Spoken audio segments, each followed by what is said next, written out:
Hey everyone, this is Tassinix, and I'm here with TJ. Dagger's absent this evening. It's a new episode of Ahsoka, so our man's indisposed. So I think we'll be not catching him at this particular recording hour. We'll be trying to work around that going forward, but Ahsoka's worth it so far. Anyways, I'm here with TJ. We're here to break down Season 44, 3 versus 3 Grand Arena Week 2. What worked for us, what didn't, what we're taking away, how we're going to try to survive here in Week 3. TJ, how's it going, man? What's good? We'll call it a rough week, and I have to apologize. I'm traveling right now, so I'm in Nebraska doing good things and God's work and et cetera, et cetera. Rough 1 and 2 week. I took a pounding, and not in the fun way. Yeah.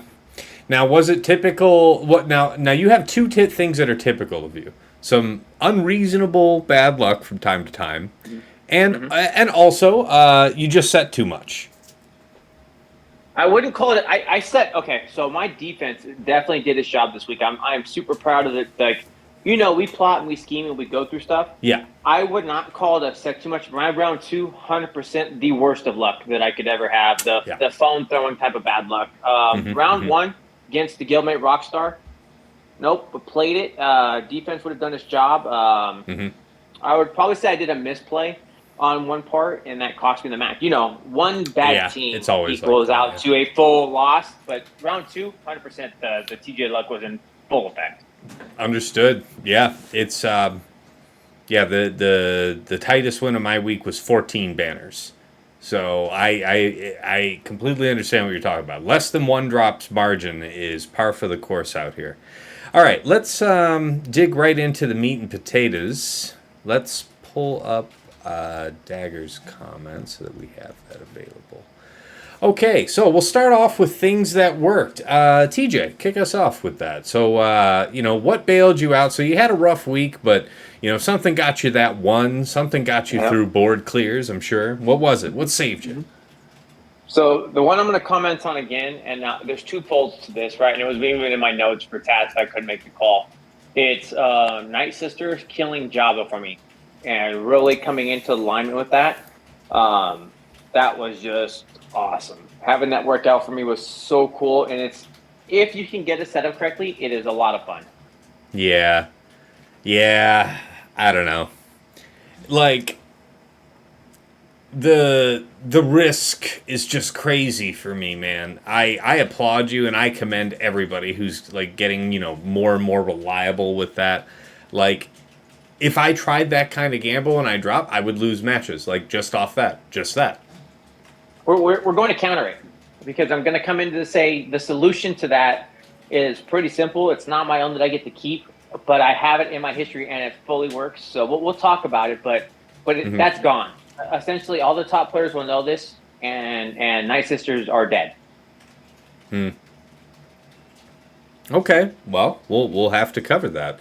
We'll get to that in what we're doing next week. Yeah. All right. Well, that's fair. All right. Well, let me go ahead and represent Dagger's views.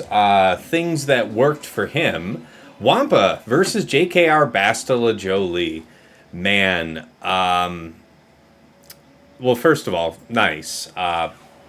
I wonder, it was probably a decently strong one, but you have to wonder, because I had an EP Mara Jade Starkiller fight against JKR, and that fight alone is what made me put Relic 8 on Mara Jade, because that team didn't even have that much in the way of offensive stats added, and just it was a complete blowout on Mara Jade. So, like, they just straight up exploded her, and, like, Starkiller had 16 stacks of Unleashed, right? So it was a long way to go. We got there, and then we shipped, and we cleared the fight. Like, we had Jolie stunned, then we, like, finished him off, and it was 54.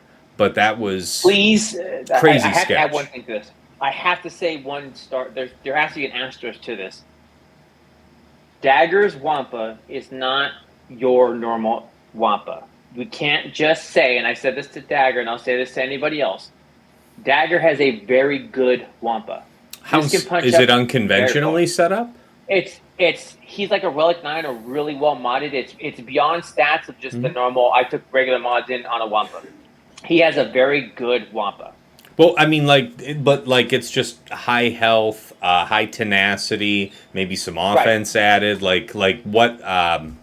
All right, yeah, all right, It's just no. It's like having a souped up car versus a regular car, that's fair. right? Yeah, well, that's why If I'm you've got a wondering regular Toyota, yeah. because If you got that, you're a dagger skull. he's been fighting some pretty large opponents. So it's like I'm not expecting it to be some bum JKR setup in terms of mods No. and like cron. So yeah, I believe you. I think his Wampa's capable for sure. Hmm. All right, his next one that worked for him was Iden versus Hera Rex and Saw Rex. Dig that. So I have been here and there setting Saw Rex this season, and every time I've said it, somebody's like, I can Wampa this. And it's like, oh, so you forgot about the tenacity down, and then the TMR, and then the rest of it, the stun from Rex and all that. So it's like, yeah, okay. So it's been doing good. I believe that that Iden can actually roll those. That's pretty cool. Although who's Hmm. setting Hera Rex in threes? That's not that good. I'm going to tell you actually quite a bit of people. And what I've seen Yeah. now is even though the Omicron is not applying here, The Data anything Crom Rex, works. The Phoenix Crom works. it's you got it. It's anything Rex. Rex is still a monster, Yeah. and still not to be underestimated. And if you try to think you can just take something small, even if it's a Hera Rex, right? I've seen Yeah. it with Chopper, who was decked out, and it actually caught Brock very well. I've Mm-hmm. watched. It had Kanan, and it was the team was bumped up. So for Dagger to call out that Iden is working that, it's actually very good because even myself, and we talked about, and we'll talk about Tarful, when it comes to the Rex, they're souped up, and that Datacron, it's like, I'm just going to Qui-Gon Jinn it. I'm not going to play with it because Rex just makes those teams so much harder. Yeah. Yeah. I believe it. 100%.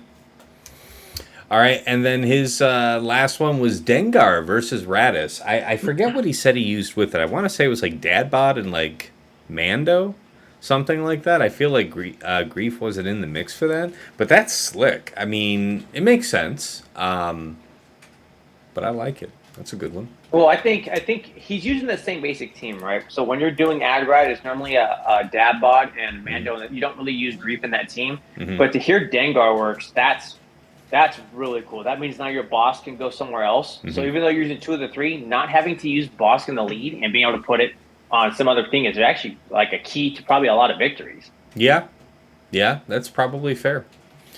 Um, all right, well, let's see what worked for me. So Jedi Split continues to be really powerful. So, like Malgus, if you set it with DR and BSF, like that's the toughest comp, but it doesn't ultimately stop like JKL, Jedi Cal, and Hoda, JKL, Jedi Cal, Mace, something like that. Like that's going to be able to get through, but what you are going to force them to do is to use JKL and Jedi Cal together, kind of, for that setup.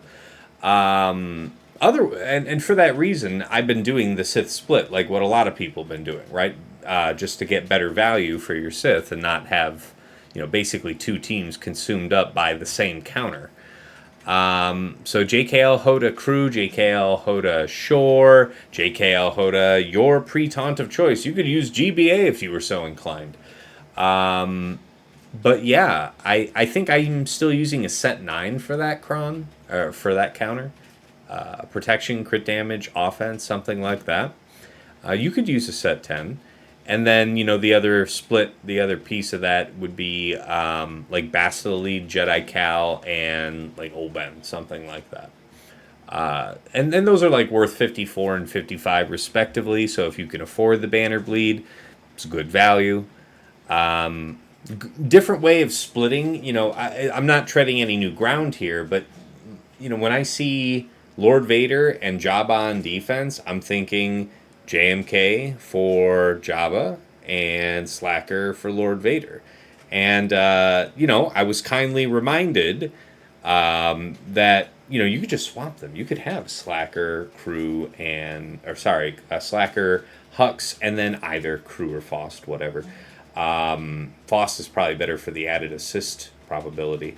But anyway, the idea is you use that to fight Jabba, and then you have like JMK against people with crazy, bulky, just nasty with ability block level 6. JMK against that Lord Vader setup with Maul and Thrawn. It works. It works. So that change up really helped. Saved my bacon. What else we got? Got my chance to use Cody Krex or fight Cody Krex with Qui-Gon. And let's see here. You know something? We don't usually touch on this, TJ, but I feel like we should comment at some point here about highlight defenses, like what was standout for you on defense. And that can only be like one or two things. So we'll circle back to that in a minute. But it is a thought that I feel like we need to include because I don't feel like we covered that explicitly. Yes. Okay, so yeah, let's see. Yes, Radis Jin Bays just stomps, Iden Scout Shore. So I remember asking you a week ago, or at the start of the season, like, what do you think's going to counter this Iden thing with Shore? And you're like, I don't know, we'll see. It's like, for me, Radis Jin Bays just stomped at 57. Now, there's a couple other ways to stress Bays, but still, there's only so many things you can stress while having what you need in threes. Let's see here. I'd say that's about it. I'd say that split about Slacker and JMK. That the way to redivide that was really significant. Seer Calfokum did continue to get stomped by Gidme. Ooh, I used Gidme to fight a Trey and Nyla Savage. I popped the Savage outright, and I ended up stalling out on the other two. But as far as like a value, that was my one drop, right? So I could afford just the one, and that was the one, and we were cool. So I have to ask you, did you use Shock or GMY? We use Grandmaster. Yeah. Okay. Yeah. If it didn't, and it does, it's more likely to succeed. But I would have to see. So the way you play that fight is very specific. Well, the stream is up actually. I have it up on YouTube with chapters, so you can click to find it real easy, man. So just so you understand, it is GMY is the better option there. Mm-hmm. But it's how you play it. You don't just do the all in. When you start the fight, what you want to do is you're going to open up with spread buffs. Yeah. You don't open up to hit, so people will we did that. When it hits.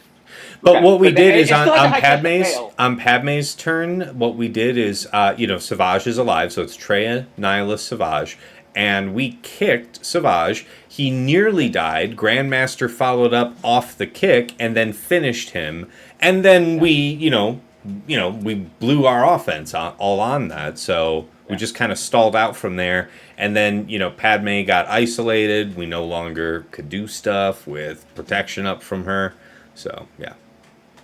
Just ended up losing. It's just a higher chance for success if you're going to do it. It's just telling people those are one of the teams. No regrets about using Grandmaster, dude. Not fighting that at all. Like, I remember you advocating for that, and I didn't have the chance to fight that matchup until now, but you were absolutely right.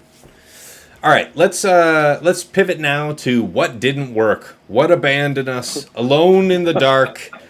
All right, TJ, step on up, face the music. Yep, that's right. What didn't work? All of round two. I'll just leave it there. Literally all of round two. So many not. And I think I 100% agree with you.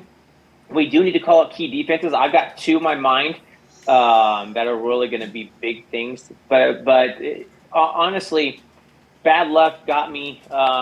Nice Sisters where I said it worked. I also had it where it didn't work because I was still trying to figure out the whole ins and outs of the setup.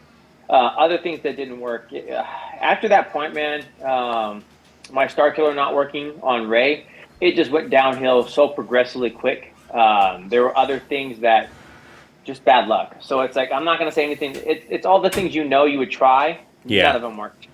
And that's what it was at. What was up with Star Killer versus Rey? Because, was it just random crazy crap? No, and I'll say that the pieces, it's actually something you brought up a point about, and I've watched it being pushed further and further now. So let's leave it for that defense section. But got it. Yes. We'll cover it at the end of this section before we pivot to what we're doing next week. How's that, Grabby? That sounds perfect. And we'll kind of try and keep that in there going forward. We'll remember we have to mention this to Dagger now because that's going to be part of the recipe. But okay, all right. What else didn't work for? Anything else you wanted to highlight? Or low light, There's rather? nothing out there that, no, I mean, my history's out there. Things that would normally be, and that's all I could say. So Comb through his I was running shame. good things. Yeah, man. Round two, all of round two didn't work, and it's just the stuff you Hmm. would think would didn't. Me having to pivot my resources. Where I think Taz made a call. Did I set too much on defense? I honestly don't feel like I did Hmm. because it wasn't the first fail that got me. It wasn't the second. It was like the third and the fourth. And at Hmm. that point, my resources were so stretched thin, I couldn't come back. So by Hmm. that point, if you're at your fourth pivot point and it's not working, you might as well just pack it in because that's how we play at the top. That's fair. Yeah, yeah. I asked because it's like if the pattern was that your defense is just taxing the crap out of him, but in the end they're able to clear more board than you, then the first thing I would think is I probably had Right. set too much.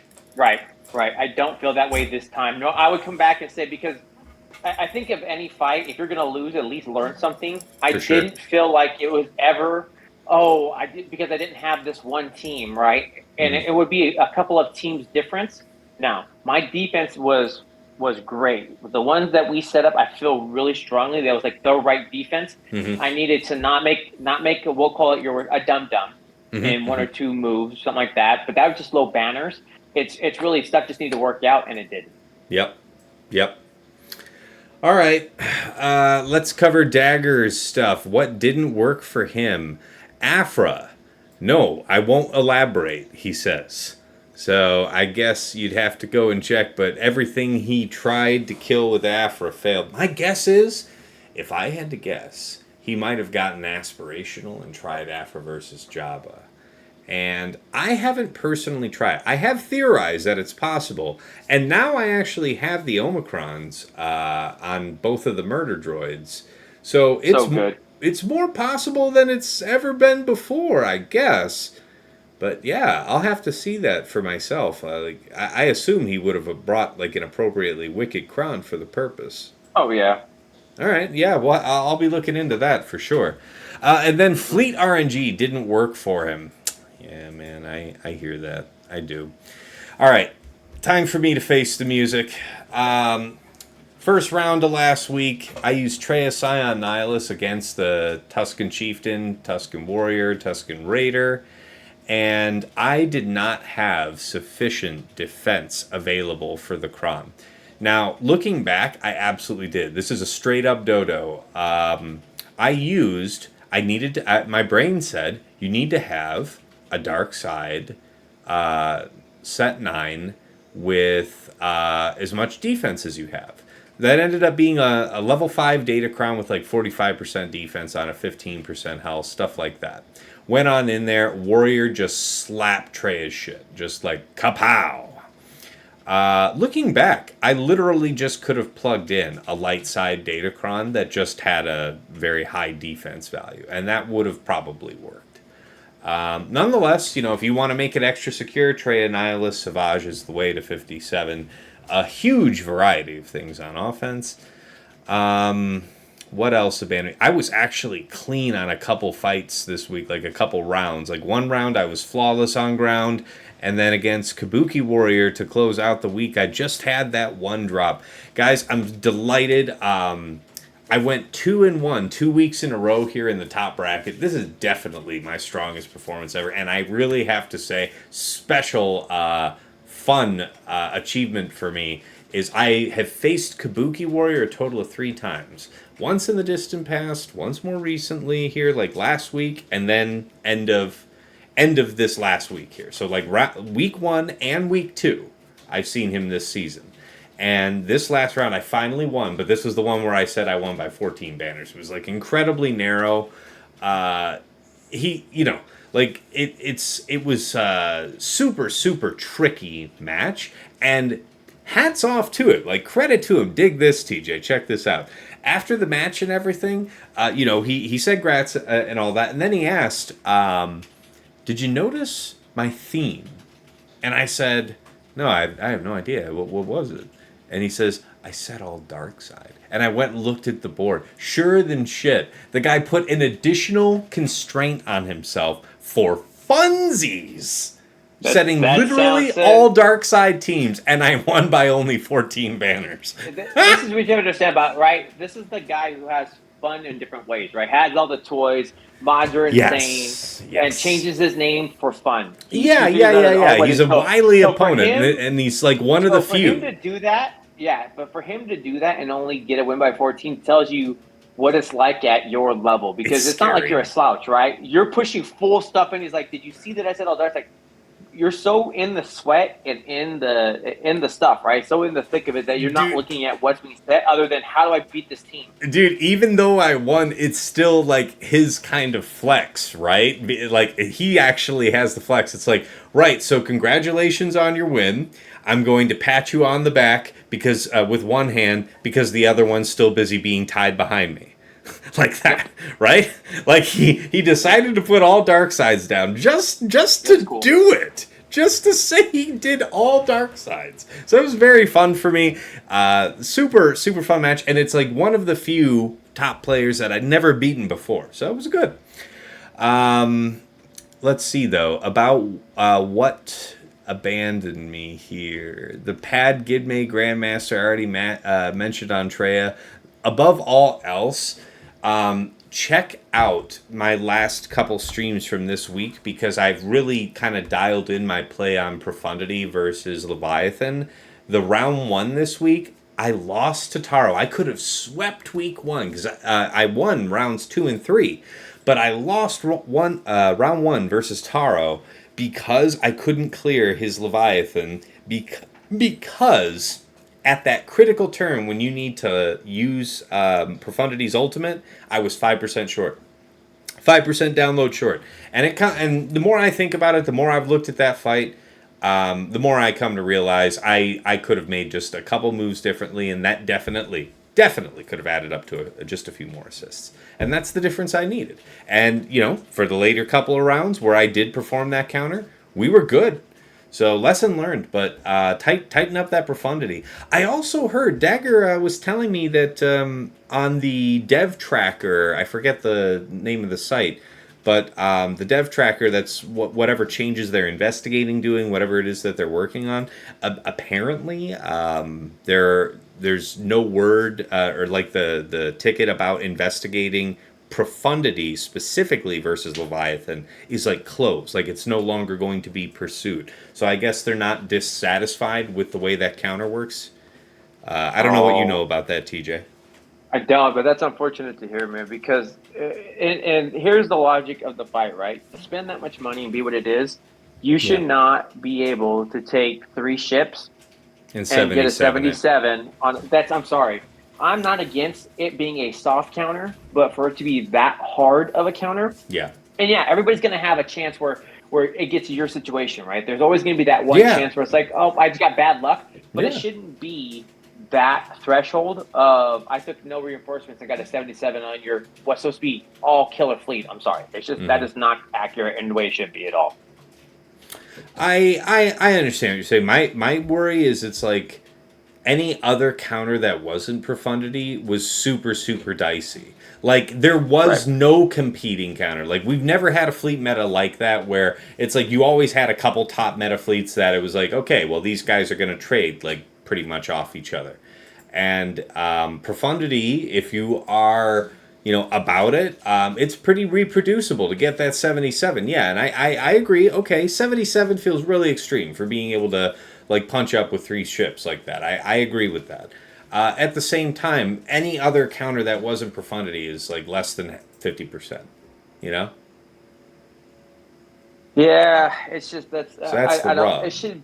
It should be a little more taxing. That I think I that's my big respect opinion on that. it. Yeah, if it ended up being something like not more than a 70, 71, something, Right. I'm sure you wouldn't be so cranky Oh about it. no, because that means that's hard. That's hard to make it repeatable, right? A 70 or 71 is telling you, yeah, this is going to be your counter, and Yeah. but you're not going to get a 77. What's the cap on doing a fleet like 79 or something like that? Yeah, it would So be. it's Yeah. like getting 2 or 3 points off from max banners on fleet where we're averaging what let's say average, right? Because Chimera, so 68 to about a 74 3, and then 73 would be in the I'm now going to use executor, and this was going to be that. That's the average for high banners considered on these key teams, right?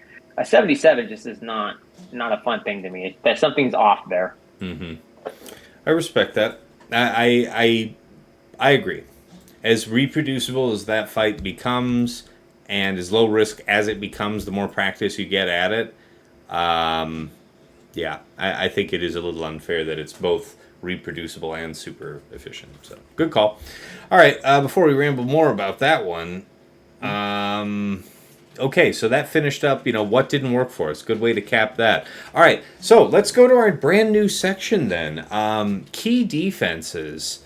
TJ, go ahead, kick us off. All right. What overperformed?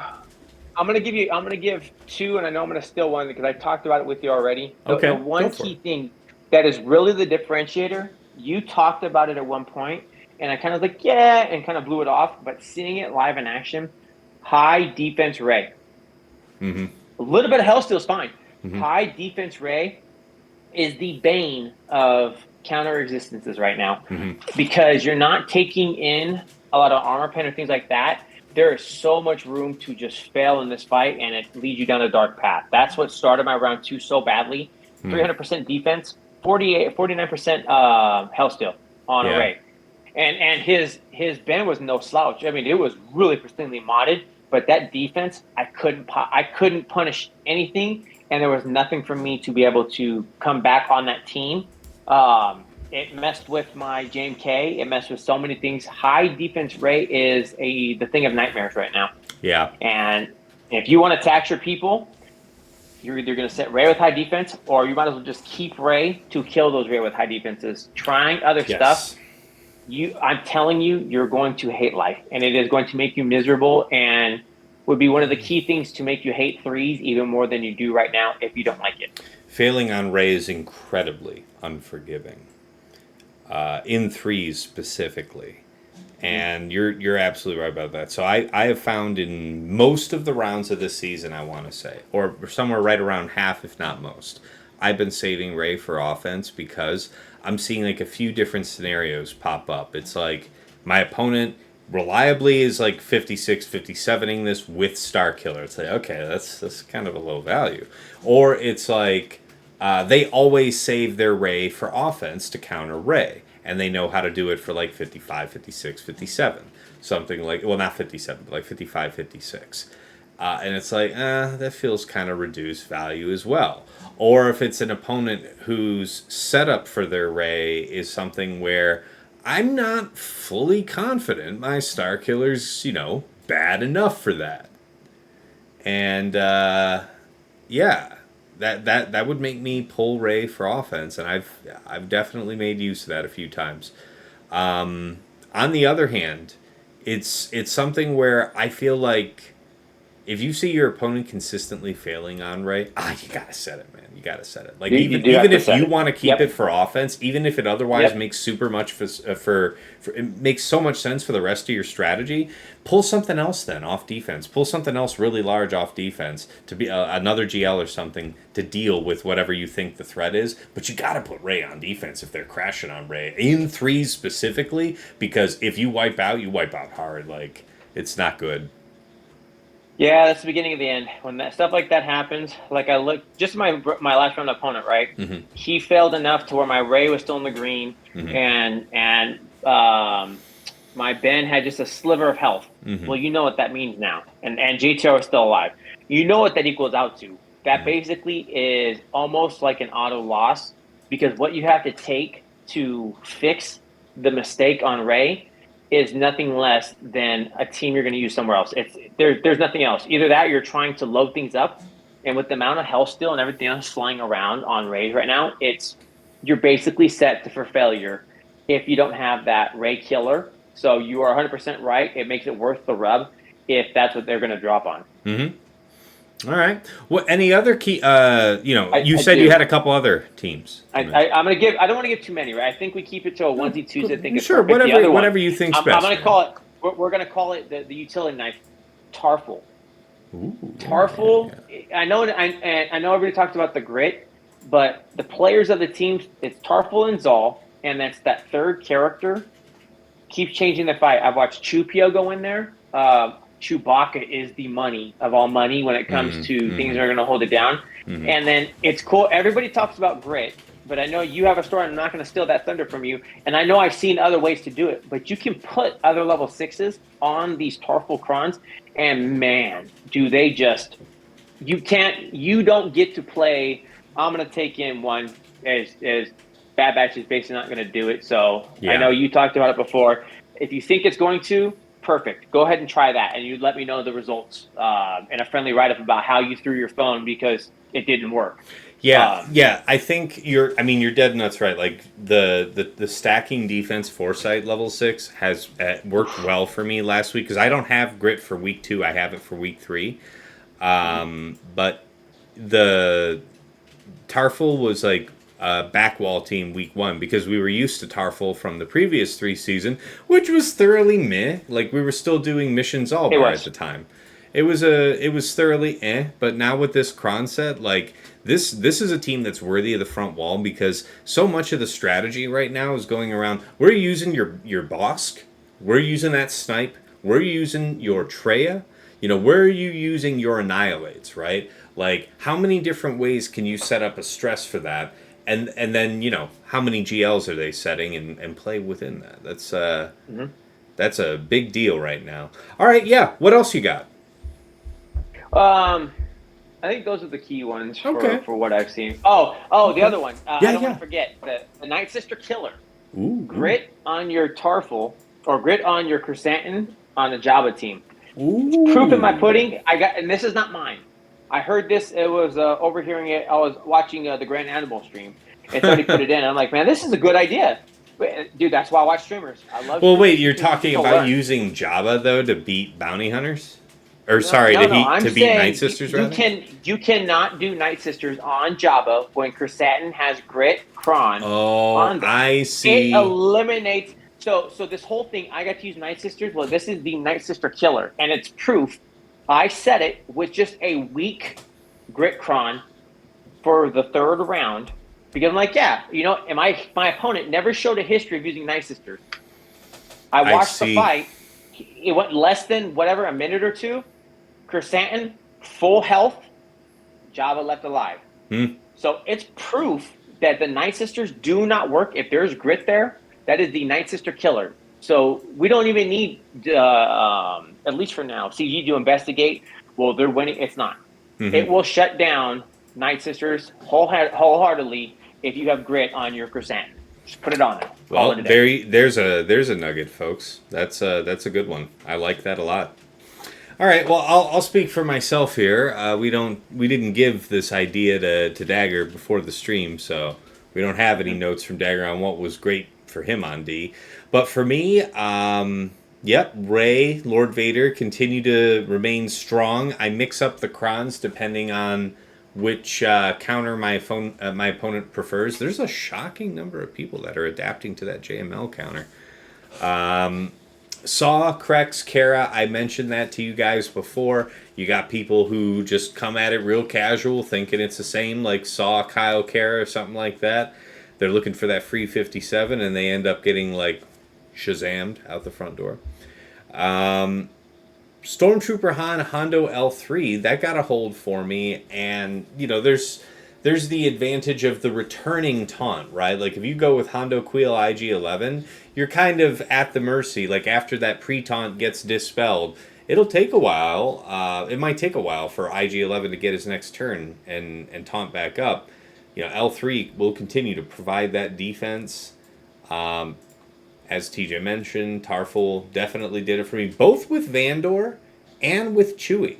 And that's with the stacking defense with Foresight, man.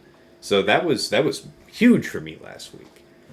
I did set for the first time Rex Krex 5s. Now, if Dagger were here, he would give me crap about it because... his point is that the Rex Krex 5's team is fine, but like the gas team is greatly diminished by it. The value and he would agree with this. The value is having gas on offense if you're going to do that, and just have this Crex team on D, because like you can still use gas arc echo to 54 any number of super difficult things, like whatever Night Sisters, whatever Tuscans, they're just going to die. That's pretty much the recipe there. Let's see. I'd say that's about it. I think we're good to turn towards what we're gonna take forward for next week. So while I've got my thoughts like right here in front of me, let me just throw this out real quick.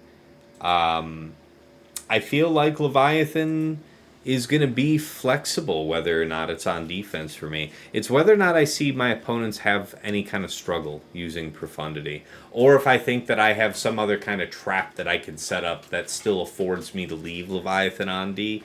I don't know. But to everything that we talked about there, giving up 77s to a skilled opponent is a bad bit. Like that, if you tax so many banners on defense, that's such a huge gain back. So I absolutely agree with that. Other things I'm taking forward here, yeah. That I think a cornerstone of the defense here for this week is going to see how we're going to fork and trap around Tarful up front. He's earned his place up front, so we're going to see how we can kind of game that around. And then, of course, Afra, BT1 000. I'm going to probably experiment on offense in a couple of ways to see what I might do additionally here. I only have it for this last week of threes, but I'm eager to try. Dagger and TJ both sold me on those Omicrons, particularly at this point in time. Like, I didn't think they were as good a value earlier on, but like right now and with the crons that we have available, it's there's some explosive possibilities, and I acknowledge that. So that's probably it for me. Like, yeah, we had a lot of things work out for us, so not a lot that I need to shake up on attack. TJ, what are you taking forward for next week? What's the mix up? What's the scheme? Now it's enhanced the scout. I really think you need to use your resources. And I say that because of these, not all things are created equal, right? You get to see the history on .gg. You have the other tools like Scout Tracker and things like that that you can use. Mm-hmm. I really think people need to dig into that. These Datacrons, and the fact that they've only been out for less than a month, but we've already been able to min-max them and who you're facing and like the level of armor penetration and perfecting these Datacrons on these set 10s and these nasty set 9s. You really got to pay attention to what your opponent's doing, like mm-hmm. the rage with the high defenses, like you said on the fails. I think that's really going to be your key to either a solid victory or really agonizing defeat. Yeah. Oh, I'm pretty sure that more of us are going to be keeping Malgus on offense next week because people have really figured out that split and stuff like that.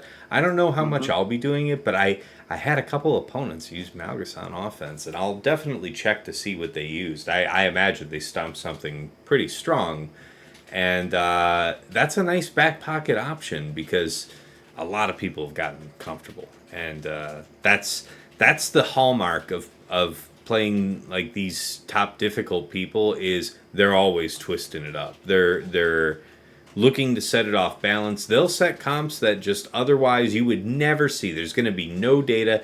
Like if you're watching my stream, like what TJ's saying, where you're looking up and using the tools to look into the scout, like get in deep as you can. My opponents know that I do that. Like I do it on stream. I'm looking up fights all the time. So they have a huge incentive to set novel comps that like block that whole thing off because I'll use that data as much as I can. If I can just look it up, I won't have to sit there and stew up my own solution. And so they can stress me with that. And I, definitely respect. What else? Anything else you got? What you're taking forward, man? No, like I said, this week is basically you can go a little bit risky, right? But ultimately, you just need to pay attention. Mm-hmm. One misplay or one misconnect or one misfire, you've seen and everybody's felt it. Oh, you cut off there, buddy. Oh, you're cutting off there, buddy. Wandering away from the hotel Wi-Fi, brother.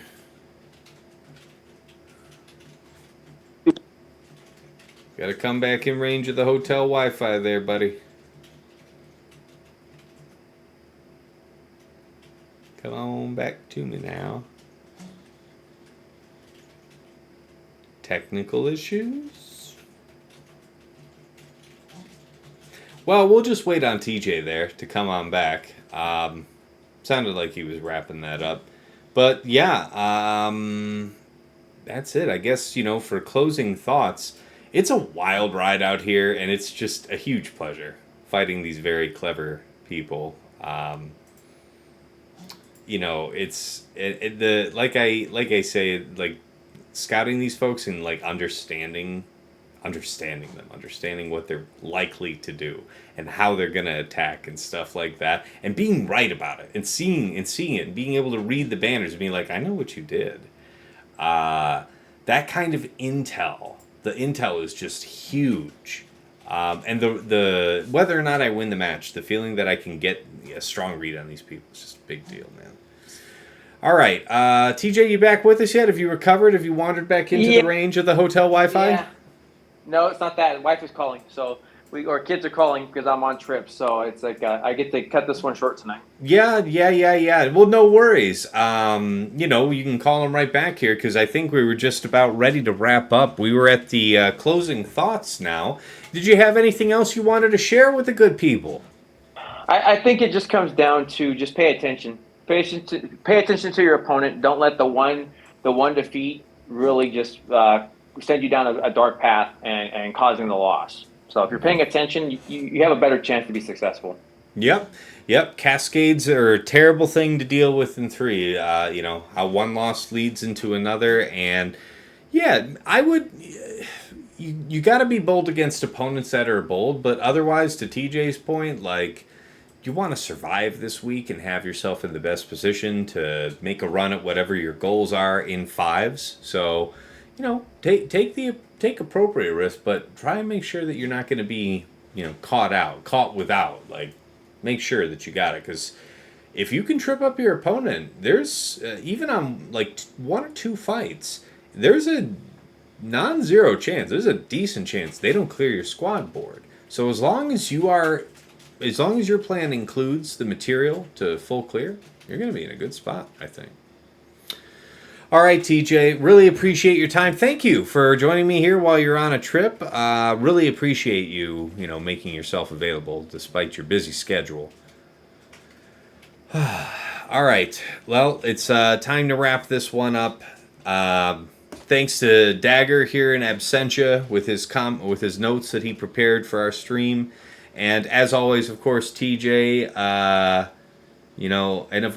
all of you here on YouTube, thank you so much for watching. Patrons, of course, you get this immediately. I'll upload it immediately after. Everybody else will have it around Friday here this week. And really appreciate everybody's viewership. Thank you so much. And I appreciate the couple comments I get on these videos. I like interacting with you guys. So feel free to keep at it. I'm happy to respond to that. It's fun. All right, guys. Until next time, it's been real. It's been awesome.